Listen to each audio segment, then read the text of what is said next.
Hola, Dios les bendiga. Bienvenidos a la clase número 14 de la materia de Tesalonicenses. Esta es la última clase que vamos a estar recibiendo, ¿verdad? Con esta concluimos el ciclo. Vamos a estudiar el último capítulo, los últimos versículos del capítulo 3 de Segunda Tesalonicenses. Vamos a estar viendo del capítulo 8 del versículo 8 al versículo 18. Dice acá, este último estudio de esta segunda carta de Pablo a los tesalonicenses, veremos que el apóstol, basado en el ejemplo personal que él y sus colaboradores les habían dejado, les recordarían en esta carta ciertas normas elementales de ética cristiana. Es decir, la forma de conducirse, ¿verdad? Para ellos, especialmente, dice, en cuanto a llevar una vida ordenada. Y también en esta carta les iba a advertir en contra de llevar una vida ociosa, es decir, sin no tener nada que hacer, ¿verdad? Prácticamente. Terminando con una norma de disciplina para aplicar en casos de desobediencia, especialmente para aquellos que pretendían eludir sus responsabilidades personales. Esto es lo que básicamente se va a ver acá, ¿verdad? Eso les iba a recordar Pablo a los de Tesalónica. Y vamos a empezar con el versículo 8. Si leemos el versículo 8 dice, ni comimos de balde el pan de nadie. Al contrario, trabajamos con afán y fatiga día y noche para no ser gravosos a ninguno de vosotros. Otra versión de este versículo dice, ni comimos el pan de nadie sin pagarlo. Yo creo que de balde creo que ya hemos escuchado, ¿verdad? Es decir, sin hacer nada, ¿verdad? Ya hemos escuchado mucho esa expresión. Dice acá que la práctica o costumbre del apóstol Pablo aparentemente era que cuando él llegaba a un lugar como misionero, no permitía que nadie le pagara por su trabajo misionero entre los creyentes. Y era parte de lo que Pablo hacía. Llegaba a un lugar y se establecía ahí y en este caso, ¿verdad? Los de Tesalónica no querían que les pagara, ¿verdad? El hecho de poder estar en ese lugar. Dice, creemos que esta norma se aplicó especialmente a su primer viaje misionero. Cuando llegaba a una ciudad como misionero no había ninguna reserva hecha para él, es decir, no le tocaba ir a un hotel o cosas así, ¿verdad? Pero él fue muy cuidadoso en pagar sus propios gastos. Dice acá, cuando él estaba estableciendo nuevas iglesias, se sostuvo económicamente por medio de su trabajo que era la fabricación de tiendas. Porque esa era la forma en que se podía vivir como un poco más tranquilo, por decirlo así, ¿verdad? Poder sostenerse económicamente haciendo tiendas. Dice acá que si creemos, ¿verdad? Bueno, el hecho de que no hay otra doctrina en la Biblia que haga que trabajemos más dura y prudentemente para Cristo. Y yo creo que cuando nosotros tenemos ese llamado de Dios para poder servir, no necesitamos que alguien nos pague, que alguien nos diga, mire, va a recibir una remuneración por eso, porque lo hacemos de manera desinteresada en el ministerio, en cualquier lugar dentro de la iglesia donde nosotros podemos estar sirviendo. Dice acá que Pablo, ¿verdad? Les decía que no hay otra doctrina en la Biblia que haga que trabajemos más dura y prudentemente para Cristo. Si creemos que Él va a venir, trabajaremos para Él. Y de eso se trata, que nosotros podamos trabajar sabiendo, ¿verdad? Que Dios nos va a encontrar haciendo lo que Él quiere, que es expandiendo su reino, porque esa es parte como de nuestro trabajo que Él nos ha dejado. Estaremos ocupados, dice, en los asuntos del Señor, en alguna fase de su obra. Estaremos sembrando algunas semillas de la palabra de Dios en el campo del mundo para que con el tiempo produzcan una cosecha. La verdad que cuando Pablo iba a algún lugar y les decía, miren, yo voy a costear mis propios gastos, yo creo que lo que hagamos lo hagamos para Dios, no lo hagan para mí. Yo creo que es muy importante que también nosotros, ¿verdad?, nos demos cuenta de este ejemplo de Pablo, de que él, en lugar de pedirle a la iglesia, pues él le daba a la iglesia, ¿verdad? Y eso fue al principio, porque para él no fue fácil, para Pablo, ¿verdad? Venir e ir a tantas iglesias, fundar tantas iglesias junto con otras personas, pero Pablo lo hizo, es la parte de la misión de él acá en esa tierra. Dice en el 9, no porque no tuviéramos derecho, sino para daros nosotros mismos un ejemplo que podéis imitar. Pablo estaba diciendo que como apóstol que les había guiado al Señor y establecido una iglesia entre ellos, tenía el derecho de reclamar una ofrenda, pero que sin embargo no lo hizo porque quería un ejemplo para los creyentes de Tesalónica, para que ellos no fueran arrastrados hacia una posición fanática, ¿verdad? El objetivo era de que ellos no tuvieran alguna excusa, ¿verdad? O alguna razón para no acercarse al evangelio también. Dice que el apóstol Pablo estaba llevando a cabo su trabajo misionero de una manera muy práctica. En el versículo 10 dice: cuando estábamos con vosotros, os ordenábamos esto, que si alguno no quiere trabajar, tampoco coma. Y vea que cuando él dice estas palabras, de verdad que son un poco fuertes, por así decirlo, vea. El creyente dice que está esperando que el Señor venga, no un soñador, sino un trabajador. Al no haber trabajo, no habría comida, y esa fue la regla establecida por el apóstol. Él no quería, el que no quiera trabajar, decía que tampoco come. En la actualidad, dice a veces, y entre algunos creyentes, hay un cierto fanatismo en el área de la profecía. Resulta muy interesante que en esta epístola, que trata ampliamente el tema de la profecía, que casi la mitad de la carta está dedicada a los aspectos prácticos de la vida cristiana. Pablo colocó énfasis en el lado práctico de la gran verdad de la venida de Cristo a recoger a su iglesia. Es decir, vamos a trabajar mientras esperamos que venga el Señor. ¿Por qué? Porque se había dado el caso de que habían personas que decían: yo no voy a trabajar porque yo voy a esperar que el Señor venga. Y es como, ¿y de qué va a vivir? ¿Y de qué va a sobrevivir? Y obviamente la iglesia no estaba para estar sosteniendo ese tipo de personas. Dice, hay una historia, y me gustó mucho esta historia, y se la voy a más o menos explicar, ¿verdad? Acá está, donde dice que había un jardinero que estaba a cargo de una casa, cuidando la casa, además del jardín.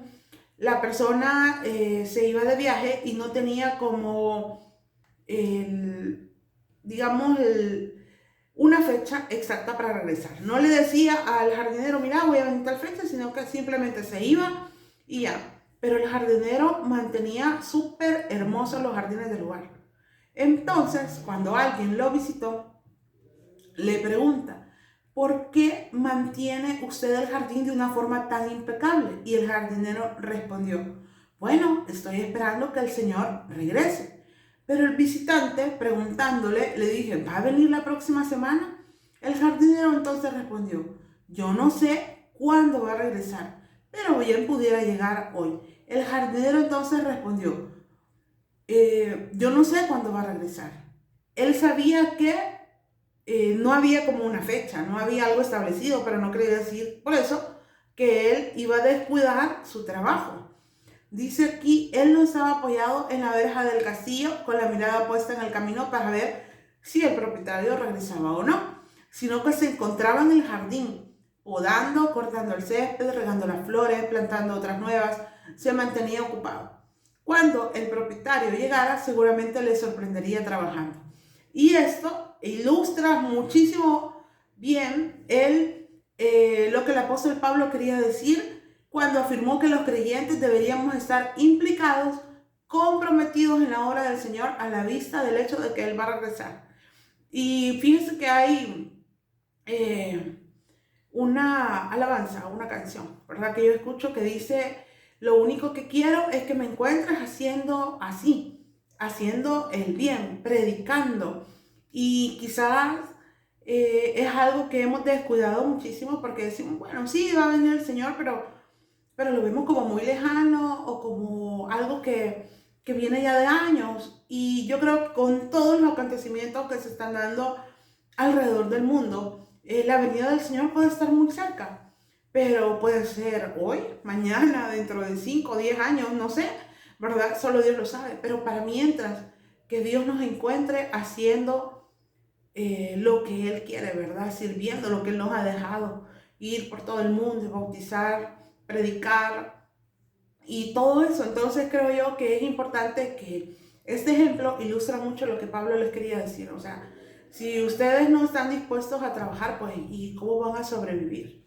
¿Verdad? También dice que con respecto a la frase, no quiere trabajar, que tampoco coma, diremos que los tesalonicenses tenían en medio de ellos algunos fanáticos que se apartaron de los demás, se aislaron y decidieron que iban a dedicar su tiempo a esperar al Señor. O sea, era algo sumamente ilógico porque la iglesia no podía estarlo sosteniendo. Entonces Pablo recomendó que no se les diera de comer para que sí se vieran obligados a salir a trabajar. En el versículo 11 dice, ahora oímos que en algunos de entre vosotros andan desordenadamente, no trabajando en nada, sino entrometiéndose en lo ajeno. Es decir, que habían personas que no estaban interesadas en construir nada, al contrario, destruían con lo que hacían. Dice que Pablo lo que él quería era que las personas que vivían desordenadamente pudieran tener, ¿verdad? Estar aparte de los que sí realmente querían hacerlo y que se alejaran de esas personas para que ellos no pudieran ser contaminados y no pudieran dejar de trabajar para el Señor. El 12 dice, a tales mandamos y exhortamos que nuestro Señor Jesucristo, que trabajando sosegadamente, coman su propio pan. Es posible, dice, que estas palabras no suenen tan espirituales, no parecen contener mucha teología, pero con toda seguridad son muy prácticas. Se da la circunstancia que este tipo de personas problemáticas que se quejan permanentemente y que se dedican a crear todo tipo de inconvenientes en medio de una congregación son las que no se ocupan en estudiar la palabra de Dios ni en difundirla, que descuidan su labor de testigos del Evangelio y son los que menos contribuyen a los gastos de la obra de Dios. Para aquella situación, Pablo les recomendó que tales personas deberían dedicarse a trabajar tranquilamente y ocuparse de sus propios asuntos. Pablo de verdad que estaba, al dar estas palabras, creo yo que les estaba dando a los tesalonicenses como la base de lo que ellos tenían que hacer, de cómo ellos tenían que avanzar en la iglesia y no detenerse por personas que decían cosas o hacían cosas que no debían, sino que simplemente alejarse de ellos y cada quien seguir su camino y seguir trabajando para Dios. En el 13 dice, pero vosotros hermanos no os canséis de hacer el bien. Dice que un creyente que cree en la bendita y feliz esperanza del retorno de Cristo nunca dejará de cansarse de hacer el bien. Es como algo que siempre tenemos que hacer nosotros, en medio de todo, hacerle bien a todos, ¿verdad? Porque eso es lo que Dios espera de nosotros. El 14 dice, si alguno no obedece a lo que decimos por medio de esta carta, a ese señaladlo y no juntéis con él para que se avergüence. Es decir, mejor alejarse de ese tipo de personas. El 15, pero no lo tengáis por enemigo, sino amonestadlo como hermano. Es decir, que aquí podemos ver que dentro de la firmeza, el tono del apóstol Pablo fue conciliador y recomendó tratar de ganar a las personas rebeldes para reintegrarlas a la comunidad.